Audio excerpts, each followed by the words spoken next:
Hello, everyone. Welcome back to another episode of the Daily Dose. Today, we're on the Baby Way Nation, and I figured, you know what, let's do some more beginner guides. Let's talk a little bit more about some of the concepts of the game. We're going to delve into some arcade modes, one in particular today. We're going to talk a little bit about the importance of doing it, and of course, what you can get out of it as you advance. You won't be able to unlock it right away though, so you do need to grind out a couple of your levels. It's not level 55, so don't worry, don't stress. I think it's around level 40 that it unlocks, so most people will already know and be aware of it. But we kind of covered that. Before we jump into it, it's the last day of limited heroes, so if you're on the server bracket, make sure you're taking advantage of that. Still got to do some dailies to snag those free ones. I am personally going to be skipping limited hero events for a little while, just anticipating potentially getting some copies outside of the event. So I'm figuring if I just focus on Simi to 7-star first, that's not actually a bad strategy instead of me spreading it all around and trying to build Dan Wei and Gao, and I think it's Zun Yu is Zun Yu, isn't it? Yu Zhun? No, Zun Yu. Zun Yu is the other one. Cannot pronounce these for the life of me, but I think that's the fourth available legendary. We do, of course, have the arms race, so we'll very briefly talk about this in terms of a new player account. Basically, make sure you're in a legion. If you haven't already checked the video out yesterday, I kind of already covered everything here. But the strategy for Way Nation, essentially being a legion, participate, do your daily missions. It doesn't really change what you do. There's no real strategy change up. What I'd like to point out though is I don't know if it's a glitch. I don't know if this is by design, but apparently they're going to allow you to get all access to everything that's currently available on the server bracket for EU, which is very, very interesting. When we started out, we didn't, I don't even think we had the bloody Dragon Lance, but this was on Asia S10. We certainly didn't have the option to buy any of these charms, any of those, and we heck of I guarantee you they definitely didn't have the option to buy any of these shard packs here. So it is on you. So it is you. But basically this is gonna be like the gateway drug for the spenders right now. They're gonna be like, ooh, we can make some legendary heroes. And if that's what you'd like to do, I mean, I'm not going to stand in your way and judge you. Personally, I still feel like this event is mainly to get your first legendary charms. But if that floats your boat and you just want to start making legendaries, I would probably suggest focusing on one, unless you are spending quite a significant amount of money on every single limited hero event, because you're going to need to basically to build all of the legendary heroes. You're going to have to be dropping a bit of money on the legendary limited hero event, sorry, to be able to build them to 4 stars before they sort of start to shine. Most legendaries don't shine before 4 star, so that's a little bit of a eye opener. But as you can see, you can get. I mean, if I'm a patient man, chat, I could always just get myself a legendary avatar. I could, because realistically, I mean, Simi is fine. He can just chill there at 1 star or 0 stars until he appears in his own limited hero event. I'm absolutely okay with that because I'm just gonna focus on one hero. I'm not chasing anything, it frees my mind up for clarity. I can either go all balls deep and build some charms. I can build all the legendary charms, or I can get a legendary avatar. So what do you reckon? Do I get the legendary avatar or do I buy the charms? Because it's going to cost me 250 of the merit badges to buy one charm. So that means I literally can buy all the charms available, because there's only 4 of them, and their base form anyway. It is what it is, right? You won't be able to get all of them day one, or you can just save up and you can buy yourself, say, another Simi Yi copy, which wouldn't be a terrible idea for a legendary avatar. Personally, I'm going to be buying this chicky babe though. I want your rage, lady. I want your 4 plus rage at 5 star. Uh, yeah, I just think that you're probably a better choice in terms of this build that I want to build. And of course, avatars don't actually affect you. In terms of your team composition, your protagonist avatar will just basically give everyone the same stats anyway.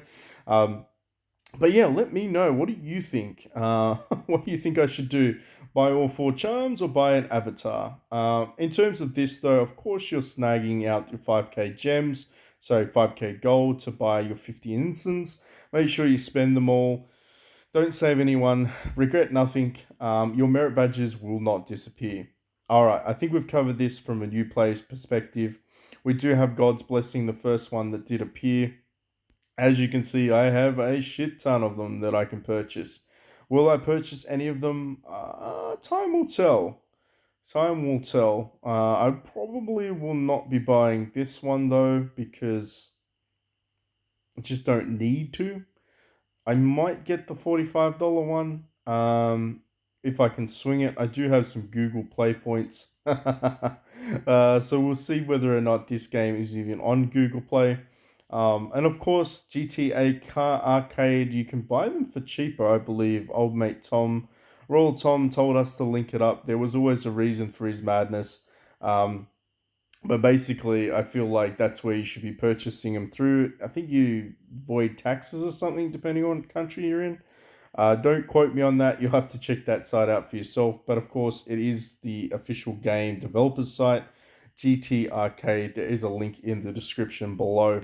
I don't know if that's limited to BlueStacks though. I have a suspicion it may be limited to your GT Arcade account, so you'll need to create that. And of course, if you're not an adult, you will need to get permission from your parent or guardian. All the disclaimers, right? I'm just gonna do this while we're here, just because we can.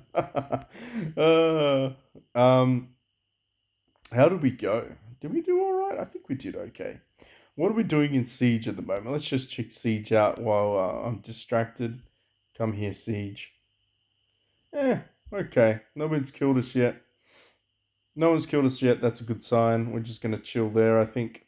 All right, so the main attraction that we were looking at this stage is arcade.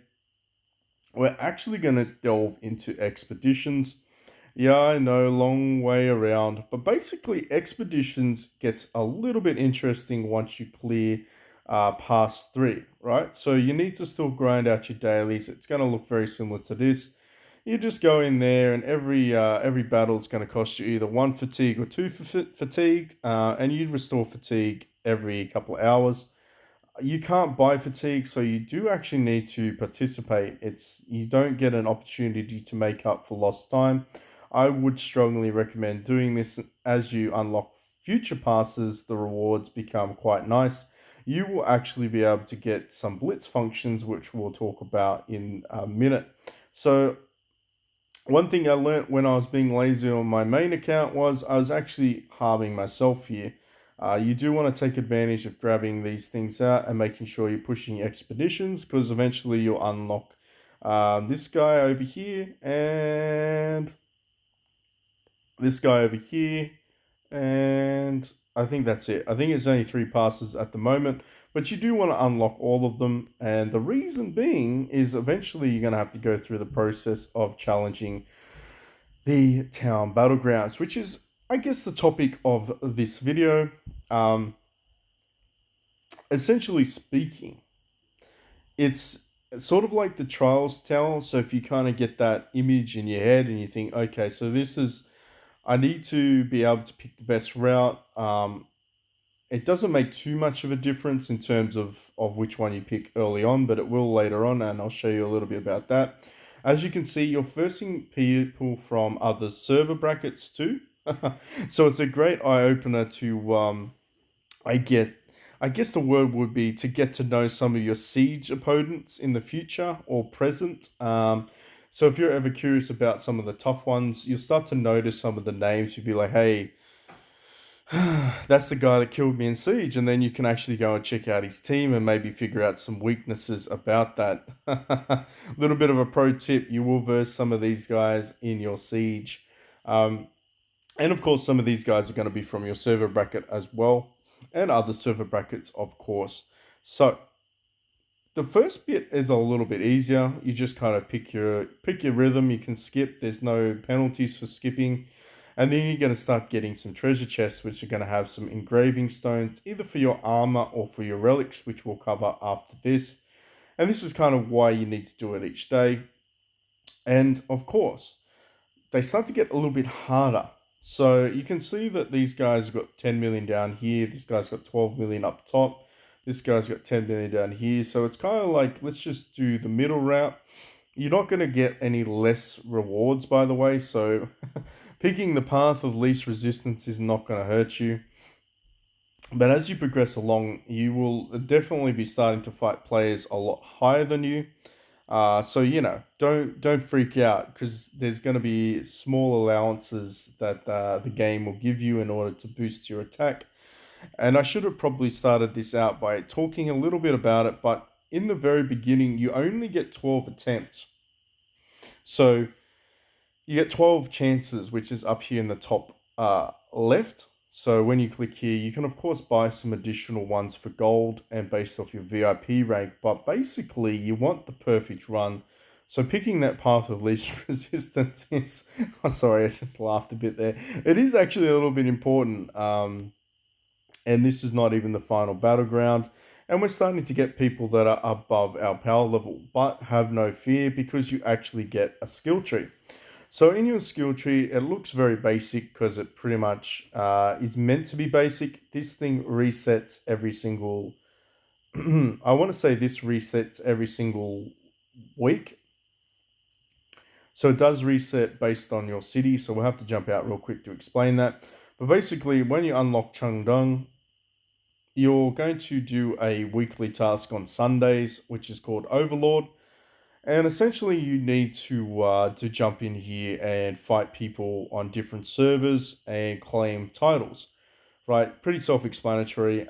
We can cover that on another video. It ties into the wishing shop, but basically, you need to do you need to do that anyway because you're going to get free gold and coins.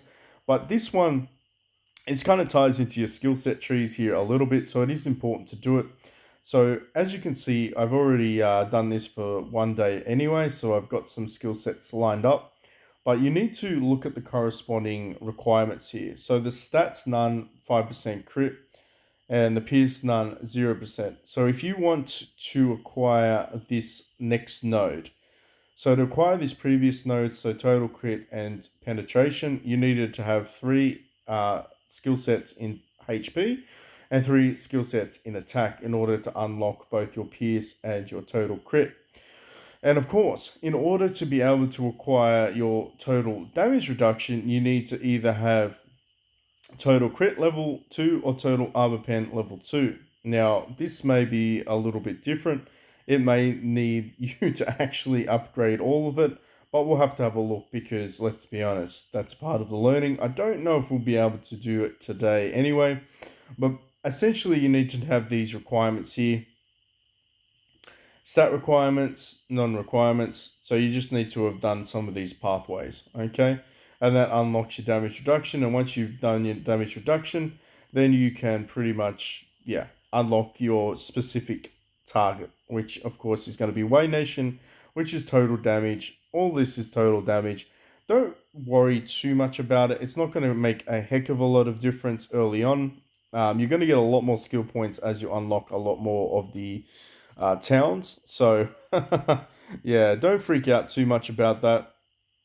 It is just this additional way to boost your statistics.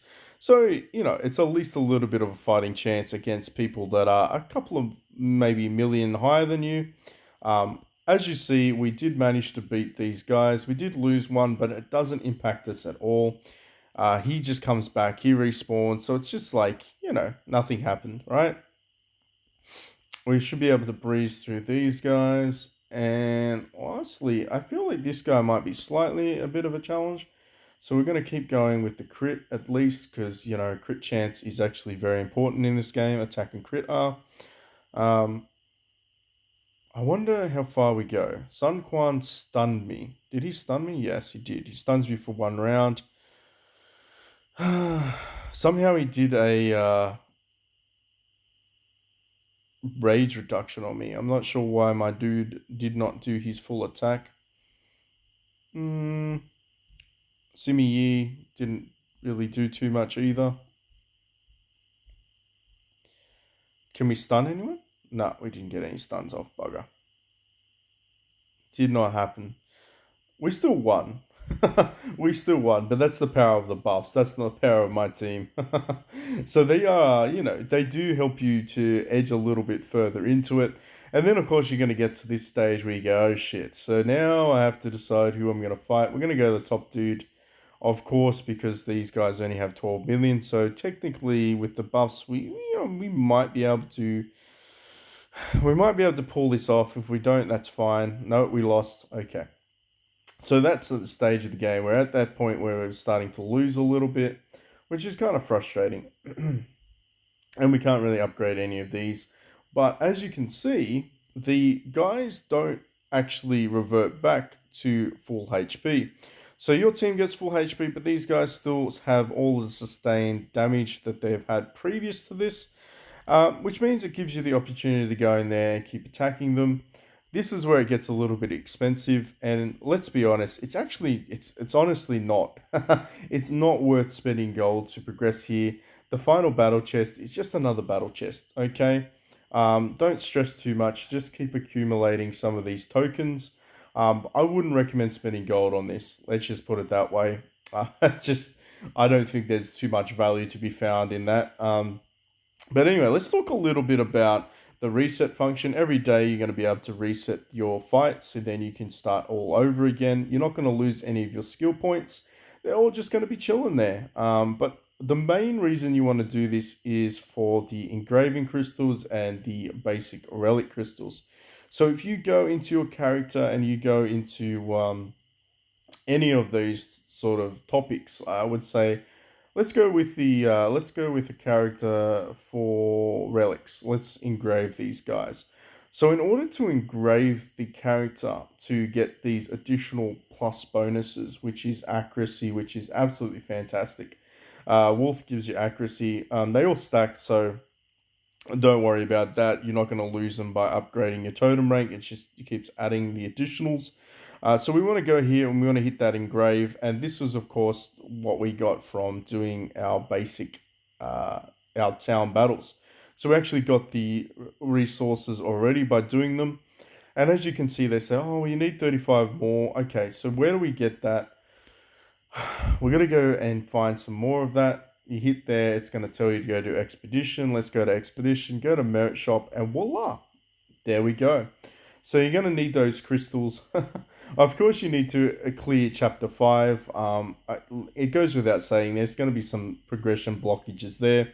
But once you've cleared Chapter 5, which is just this one over here, you will be able to start to progress with your relics. The engraving ones are cheaper because you need more of them.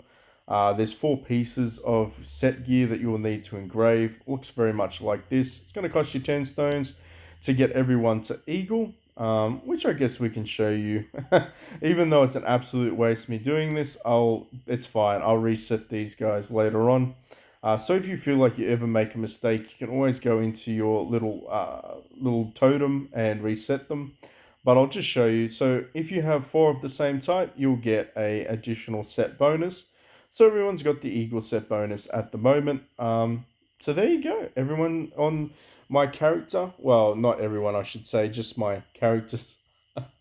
My character gets this set bonus. I get some attack, defense, and HP, and of course I can continue to upgrade them. They stop at being a viable option until you get to Elephant, and then from Elephant to Tiger, you need the advanced form of Crystal. So yes, that's another reason why you do need to not be lazy and push your expedition, because eventually you're going to need these bad boys, which are the advanced ones, to, pretty much further the statistics on your armor pieces. Anyway, I feel like that's potentially covered everything we need to talk about in that term of a topic. We just go in here and oh, look at that. We get some additional bonuses for all our hard work. Not really any hard work at all. But you know what I mean. It all ties in very well together with the expedition bonuses. And these, of course, count towards it by doing your team battles. So once you've cleared that first expedition town and you unlock the second one, you can actually blitz it. So it makes your life even simpler. So there's a lot of corresponding factors that sort of tie in well for you to be able to make some advancements. So don't be lazy. Check that out. Let's do some upgrades as well, because why not? If this information is useful to you, or you just were like, it's not a bad video, please think about liking, subscribing, and sharing this content. Absolutely feel free to, promote me on the Facebook page. I don't really use the Facebook page for DS. We're going to think about linking that up in our Discord, which brings me to that topic. We actually do have a Discord created. It's new, it's starting out, but we do have some members, so feel free to come along, chill, and ask questions there. Somebody will answer you. If I don't answer you, everybody there is very knowledgeable. So don't be afraid. Just say hello and then drop your questions, and somebody will absolutely be able to get back to you. We have members all around the world with multiple skill sets and languages. So don't be afraid if language barrier is a topic. Don't worry, we don't speak perfect English either. So you do not have to worry about sounding bad or anything like that. We love everyone. Anyway, I think that there's not really too much else for me to do. Just gonna do my dailies and get into that side of things. Is there anything else? Ooh, we got a title. Very nice. Make sure you equip your titles. You get some bonuses for that one, which was, of course, we got that from the arms race, because that says arms race. And I think that's pretty much it. Um, Stay tuned for the next video, though. Next one's going to be interesting. We are going to delve into all of the types of weapons that you can acquire, from epics to rares to legendaries, and what heroes should use them. So that'll be a long ass video as well. Anyway, catch you in the next one.